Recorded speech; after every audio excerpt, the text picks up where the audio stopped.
네, 오늘은 시장을 다각도로 분석하시는 분 곽상준 대표님과 함께하도록 하겠습니다. 대표님 안녕하세요. 네, 안녕하세요. 매트릭스 투자하는 곽상준입니다. 네, 반갑습니다. 원달러 환율 공포 이런 기사들이 매일매일 쏟아지는 것 같아요. 벌써 환율이 또 1,500원을 찍었는데 사실 모든 걸 다 예측하기 어렵지만 특히 환율은 정말 어렵죠. 네, 제대로 된 전문가는 없다고 보는 게 맞으니까요. 그리고 전문가라고 얘기해도 맞는다는 보장도 없는 게 이쪽 환율이니까. 그런데 이제 지금 1,500원 와서 공포라는 표현을 쓰셨잖아요. 네네. 우리 앵커님 기준으로 워낙 1,500원이 정말 무서운 일이신지 여쭤보고 싶어요, 개인적으로.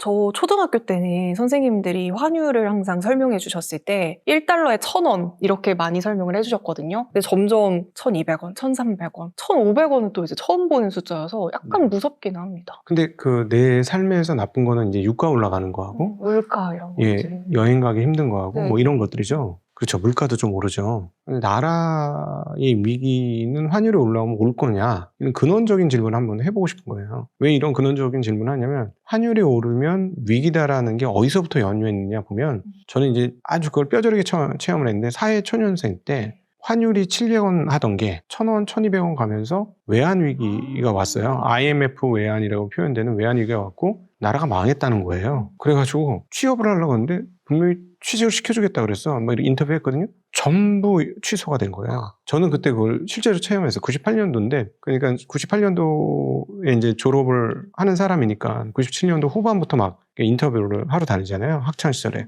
여러 군데 했어요. 그래서 너 좋아 보인다. 야, 너 우리 부서 와라. 막 이런 게 막 마치 이제 합격했어. 후배 사원처럼 막 그렇게 얘기하는 거예요. 그래서 뭐 신기하다 했는데 싹 전원. 하필 취업 시즌에. 네.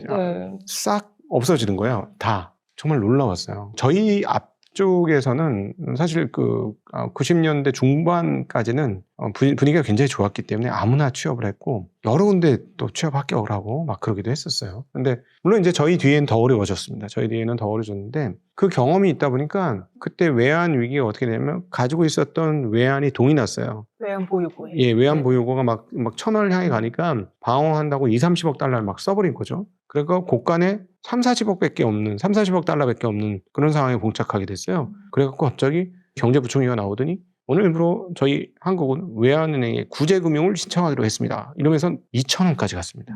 2,000원까지 갔고, 그때 완전히 진짜 나라가 망한 거예요. 돈을 못 갚은 거죠. 돈을 빌린 돈을 못 갚으니까. 그래가지고 어떤 일을 했냐, 금모으기 운동 같은 거 했습니다. 저희 어머니도 집에 있었던 금을 다 갖다 내서 팔고 막 그랬었는데, 저한테나 주지. 근데 어쨌든 뭐 그런 일들이 발생하면서 나라가 이제 부도 맞은 거를 국가가 어떻게 하면 극복할 수 있을까 하고 굉장히 큰 경험치를 했고, 그 이후에 무슨 일이 벌어졌냐면 대대적인 구조조정이 있었습니다. 그래갖고 산에 가면은 양복 입은 남자들이 그렇게 많았어요. 집에다 회사 잘렸다는 얘기는 못하니까 일단 출근해. 갈 데가 없어. 그냥 산에 가. 구두 신고 산에 오시는 분이 그렇게 많았어요. 그런 일들을 경험하고 나니까 한국 사람들, 특별히 기성세대들에게 원화 환율이 위로 올라가는 거는 나라 망함과 이퀄 관계가 성립이 되는 거예요. 환율이 올라가는 게 너무너무 무서운 거죠. 그런데 한국이 그때 외환위기가 터지고 나서 굉장히 빠른 속도로 탈출했거든요. 전무후무한 속도로 탈출을 했고, 외환도 다 갚고 그렇게 됐는데, 그렇게 된 결정적인 이유가 뭐냐면 원화가 약세가 되니까 수출이 날개 돋친 듯이 팔린 거예요. 자동차, 반도체가 쉽게 얘기하면 반값 떨이가 되는 거야. 외국 애들이 그걸 엄청 사는 거죠. 그래서 순식간에 수출이 쫙 올라오면서 굉장히 빠른 속도로 IMF를 마감을 했거든요. 자, 그렇게 따져보면 지금 외환이 위기라고 하는데, 그건 일단 중간값으로 놓고, 외환이 올랐을 때 한국이 잘못되느냐 보면, 첫 번째 외환 보유고가 어떻게 되느냐 그거 봐야 되겠죠.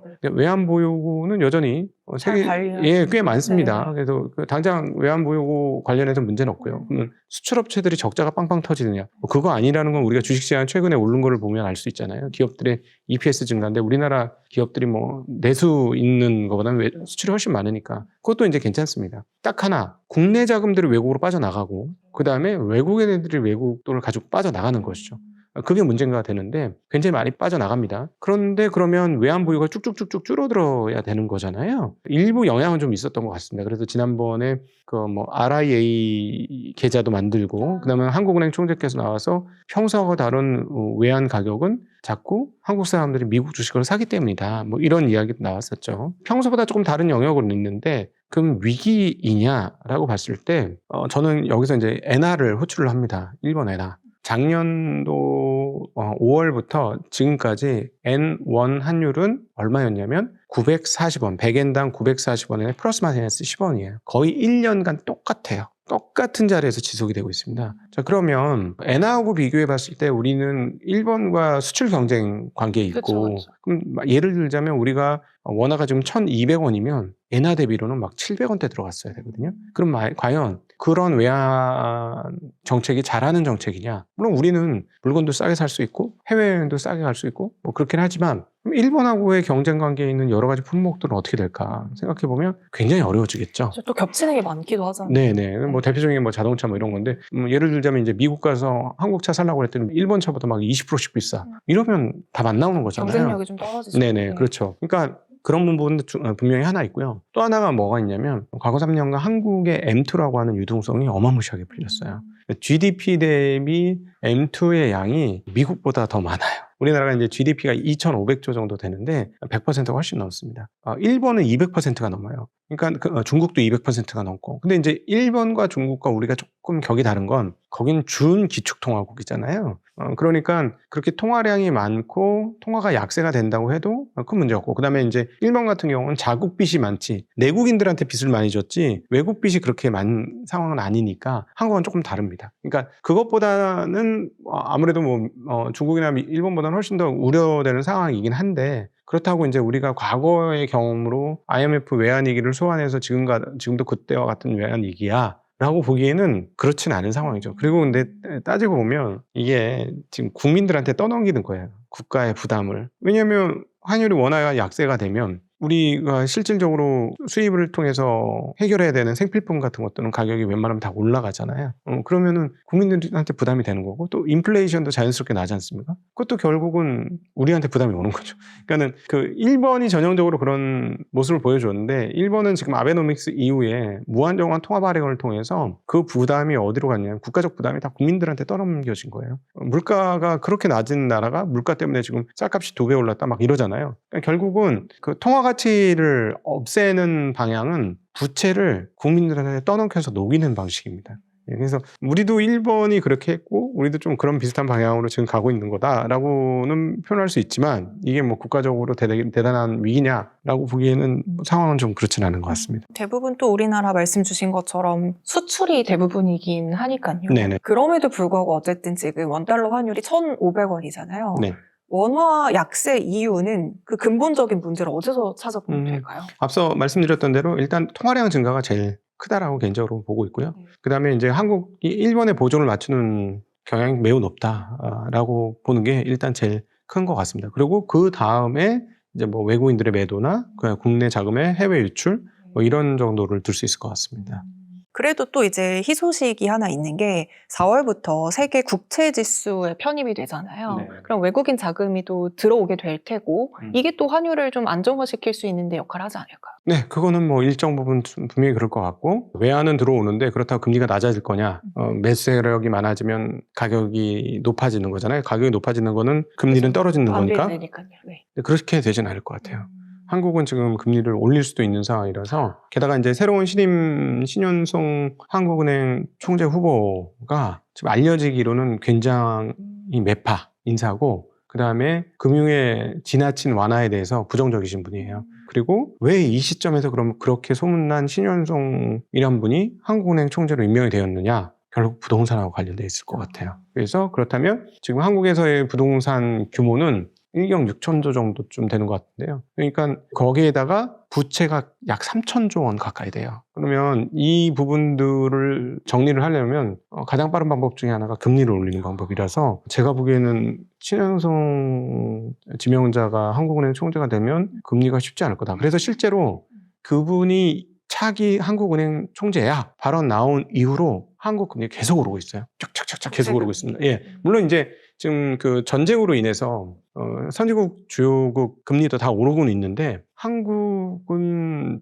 뭐 그 부분도 있지만 정확하게 신현종 총재 이름 나온 다음부터 매일같이 금리가 오르고 있어요. 예, 그래서 왜 이렇게 말씀드리냐면 3월 27일 날 정부에서 2.5조 원의 긴급 자금을 통해서 국채를 매입해 줬습니다. 그리고 이제 4월 초에도 한 번 더 2조 5천억을 또 매입해줘요. 그래서 놀라웠던 건 2조 5천억 매입한 날 전 매입을 했는지 의아했어요. 그날도 금리가 올랐어요. 보통 매수세가 많다는 건 가격이 높아진다는 얘기를 보이는 건데 매수를 해줬음에도 불구하고 가격이 떨어졌어요. 그러니까 지금 그래서 오히려 지금 부채가 많으신 분들은 부채 관리를 조금 하실 필요도 있어 보입니다. 네. 금리가 오르고 유가가 만약에 안 잡히면 물가도 오를 테고. 네. 그럼 또 주식시장에도 도돌이표지만 영향을 주지 않을까요? 그럼요. 그쵸? 일단 금리가 오르면 주식시장도 결코 좋지 않습니다. 아까 계속 말씀드렸지만 우리가 이제 그 투자 수익률을 어디서부터 시작을 해야 되냐면 무위험 수익률이 얼마인지부터 시작해야 되는데 물론 이제 한국 국채는 뭐 알아봐주지 않고 대부분 이제 무위험 수익률이라면 미국 국채를 보긴 하는데 그럼에도 불구하고 한국의 국채 금리가 올라간다는 거는 전방위적인 금리 상승을 얘기해요. 그러면은 예를 들자면 한국에서도 부채 써가지고 뭘 하시는 분들 입장에서는 점점 불리한 상황들이 오거든요. 그런데 이제 하나 이제 기억하셔야 될 게 주식담보대출이라든가 주식 신용은 규모가 미미합니다. 시가총액이 5천조 가까이 되는 상황인데 총 쓰고 있는 신용 비율은 40조 원이 안 됩니다. 그러니까 1% 미만이에요. 그리고 뭐 그 부대적으로도 주식담보대출을 한다고 해도 우리나라는 주식의 변동성을 크게 반영한 대출을 해주기 때문에 주식 관련으로는 대출이 얼마 안 됩니다. 그런데 부동산 대출은 달라요. 부동산은 1경 3천조, 뭐 한 1경 5천조, 뭐 그 사이 정도 수준의 총액 기준을 가지고 있는데 부채가 3천조 가까이 돼요. 거기에다 전세자금까지 합치면 그것도 한 1,000조 돼요. 규모가 엄청나거든요. 그러면 금리가 올랐을 때 엄청난 타격을 입을 쪽은 부동산 쪽이라서 만약에 신현성 후보자가 한국은행 부임해서 진짜 금리 올린 방향으로 간다면 좀 생각할 게 많아지는 시점이다. 그리고 기업들 중에서도 한계 기업들은 좀 조심해야 되는 상황이다. 이렇게 볼 수 있죠. 네. 자, 그러면 지금 어쨌든 원화는 약세지만 반대로 보면 달러는 강세라는 거잖아요. 네. 그럼 혹시 달러 자산에 대한 보유는 어떻게 생각하시는지 궁금합니다. 지금 달러를 그냥 달러 채권으로 들고 있다. 근데 지금 그 달러도 되게 만만치 않은 게 지금 상담 오고 있는 것 중에 상당수가 뭐냐면 미국 국채 어떻게 해요? 이거예요. 미국 국채를 한국에서 언제 제일 많이 팔았냐면 2022년, 23년 그 사이에 제일 많이 팔았어요. 왜 0%에 가까 수렴되던 미국 국채 금리가 2.5%, 3% 이렇게 오니까 너무 많이 떨어졌다. 국제 가격 너무 많이 떨어졌으니까 이제 오를 거야 하고 정말 30년물 국채, 뭐 10년물 이상의 장기 국채를 금융회사들이 대대적으로 팔았어요. 지금 다 물려 있는 거예요, 개인들이. 그분들은 지금 달러에서 환전 수익을 채권 가격 하락으로 그냥 다 무마하고 있는 그런 상황이거든요. 그래서 어디를 가도 저 국채 들고 있는데 이거 어떻게 하면 좋아요? 뭐 이런 질문들이 계속 나와요. 그런 문제가 하나 있고 주식은 작년까지 너무 좋았죠. 근데 올해 지금 고점 대비로 다 10% 이상 시장이 빠졌고, 뭐 마이크로소프트 같은 경우는 30%가 훨씬 넘게 떨어졌어요. 고점에서. 지금 달러를 들고 옛날에는 24년도, 게다가 25년도까지는 달러 환차익 플러스 자본 차익, 이 양쪽으로 터졌는데 지금 정반대되는 상황이죠. 원화 약세고 달러 강세니까 투자를 하겠다. 지금 되게 25년 중반 이후부터는 되게 애매해진 상황이 전개되고 있는 거고요. 저는 개인적으로 생각합니다. 환을 맞추기 힘든데 그 어려운 걸 맞춰갖고 투자 수익을 내겠다 해서 달러가 계속 강세가 될 테니까 달러로 가겠다. 뭐 이런 판단은 그게 맞는 판단인지 잘 모르겠어요. 그쵸, 왜냐하면 변수가 너무 많고 특정할 수가 너무 없어요. 그래서 저희는 확정적으로 수익이 보이는데 투자해도 변동성으로 인해서 위험 노출이 되는데 정확하지 않은 쪽에 너무 많은 노출을 하는 거는 바람직하지 않다. 그러니까 운 좋게 맞을 수도 있지만 자산 운용이라는 건 운에 맡기면서 하는 건 아니니까 그렇게 안 하셨으면 좋겠다는 말씀드리고 저건 다르죠. 예를 들어 결제할 달러가 있다거나 아니면 어쨌든 내가 자산 배분해서 달러는 어느 정도 갖고 할 거야. 그래서 이제 달러를 갖고 뭘 할 거야. 뭐 이런 분들이라면 뭐 굳이 뭐 달러를 원으로 환전할 필요는 없고 그냥 일부 계속 달러 갖고 하는 거는 문제 아닌 것 같습니다. 그리고 그러면 달러를 가지고 있으신 분들한테 어떻게 해야 되느냐라고 물어보신다면 실전에서 이제 가이드를 해드리는 건데 그 10년물 국채금리 4.5를 돌파해서 발생하는 그 약세면 그건 해도 된다. 근데 놀랍게도 지난 주말에도 어떤 강연에서 질문을 했는데 달러 국채 팔아야 되나요? 이렇게 물어보는 미국 국채 팔아야 되나요? 근데 제가 그랬죠. 아니 지금 4.5가 넘어가면 살 시점을 가늠해야 될 시점인데 왜 여기서 파시려고 합니까? 똑같아요. 손실을 보니까 팔고 싶은 거예요. 근데 이렇게까지 손실을 팔고 싶을 정도로 낮아지면 오히려 매수의 기회가 온 걸 수 있어요. 그래서 제가 보기에는 10년물 4.5 이상, 그 다음에 30년물 5% 그 윗단에서는 나쁘지 않은 투자일 수 있습니다. 그래서 달러를 갖고 계신 분은 그거는 오히려 반대로 좀 고려를 해보세요. 이렇게 생각해 보시죠. 매년 5%를 준다? 나쁜가? 이자를 5% 주는데 그렇게 썩 나쁘지 않습니다. 대신에 환차익까지 노리고 가시는 건 전 별로 권해드리고 싶지 않고 그건 이제 우리 영역에 안에 있는 벗어나는 문제가 아니기 그쵸, 때문에 그쵸. 네. 예, 그런데 5%가 괜찮아. 나 어차피 계속 달러 갖고 있을 거야. 그건 괜찮아요. 4.6, 4.7% 받아들일 수 있어. 좋아. 그러면 그냥 그렇게 하시면 되는 거죠. 저는 이제 그런 정도는 안내드릴 수 있을 것 같고 그다음에 혹시 채권 투자하시는 분들은 브라질 국채? 이거는 뭐 세후 기준으로 보면은 환차손이 좀 나더라도 견딜 수 있기 때문에 그런 정도를 달러 가지신 분들이 접근하시는 건 괜찮을 것 같습니다. 저희가 머니인사이트에서 그 ETF도 굉장히 많이 다루고 있거든요. 근데 또 ETF 같은 경우에는 환 해지형도 있고 노출형도 있잖아요. 근데 이제 해지형은 아무래도 지금 많은 분들이 좀 손해를 보고 계실 거란 말이에요. 네네네. 두 개를 다 투자하는 게 괜찮은 전략일까요? 똑같이 S&P 500에 투자해도 네. 해지인지 노출인지에 따라서 좀 수익의 차이가 있을 거잖아요. 근데 환율 예측이 어렵다 보니 아예 두 개를 다 투자하는 거예요. 어렵네요.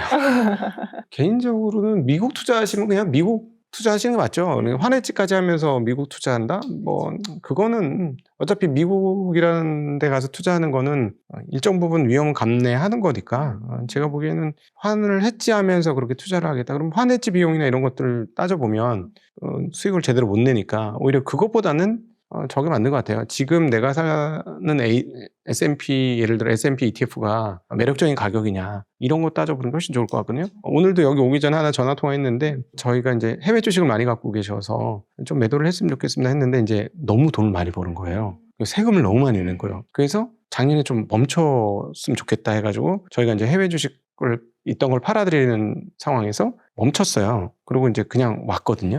3개월 지난 시점에서 어떤 상황이 벌어졌느냐. 그냥 그때 팔아서 세금 내는 게 훨씬 나은 상황이 벌어진 거예요. 그러니까 뭐냐면 세금 때문에 매도하다 멈춘 거예요. 세금이 너무 커지니까. 세금을 이제 몇 천만 원 단으로 내게 되니까 이제 부담스러워서 도저히 못 견디겠다. 팔지 말자. 했는데 가격이 지금 막 20, 30%씩 빠진 거야. 오히려 예. 세금을 내는 게 차라리 예, 차라리 세금이 부담스러웠지만 이 수익은 나을 수 있으니까. 이 돈 가지고 파는 게 훨씬 그쵸. 나을 뻔했다. 이렇게 되죠. 그래서 무슨 말씀드리고 싶냐면 투자를 할 때는 투자 대상의 본질에 근거해서 투자하시는 게 결국 장기적으로는 맞는 것 같다. 이것저것까지 다 감안해서 그러니까 제가 놀라운 거는 개인들이 별별 신경을 다 쓰는구나. 뭐 이렇게 어렵게 하냐. 투자를. 왜냐하면 투자로 돈을 벌고 싶긴 한데 또 네. 잃기는 싫고 손해보기 싫은 마음이 있어서 그래요.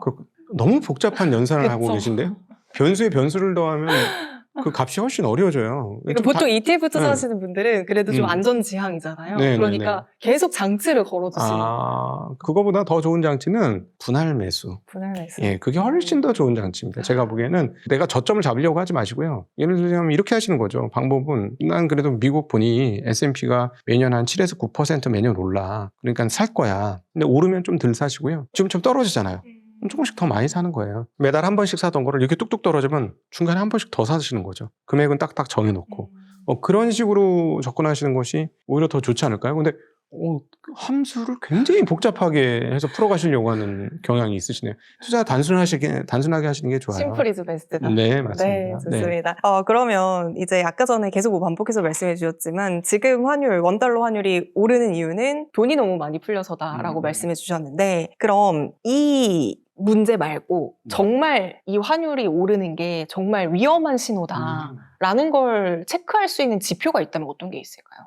외환 보유고가 쭉쭉쭉 줄어들면 우리 과거 경험했지만 진짜 위험한 신호죠. 게다가 외환 보유고가 줄어드는 결정타는 뭐냐면 그 해외에서 장사하는 기업들이 적자가 나기 시작한다. 이게 뭐 가장 확실합니다. 그러니까 우리가 IMF 외환위기에 어떤 일이 벌어졌냐면 그 반도체에서 정말 가공할 치킨 게임이 있었습니다. 그러면서 경기가 조금 안 좋아지자 반도체에서 적자가 몇 년 났어요. 그러고 나서 왔어요. 그래서 수출입 기업들의 적자 상황들이 계속 벌어지면 정말 위험해지죠. 만약에 이제 사실 재작년 같은 경우도 HBM이 없었으면 반도체 적자 났을 거거든요. 근데 HBM이 우리를 구원해 준 건데 만약에 이쪽이 갑자기 전혀 예상하지 못할 정도로 갑자기 업황이 나빠지고 자동차도 갑자기 안 팔리고 그래갖고 적자 나면 이건 심각해지는 거죠. 그때부터 이제 외환 보유고가 쭉쭉쭉쭉 줄어드는 일이 발생할 거니까. 그래서 주요한 수출 기업들의 그 수지 상황들을 보시면 그게 제일 빠르지 않을까 싶습니다. 이제 또 곧이어서 실적도 발표가 될 텐데 이런 부분들도 우리가 체크를 꾸준히 해야 될 필요가 있겠네요.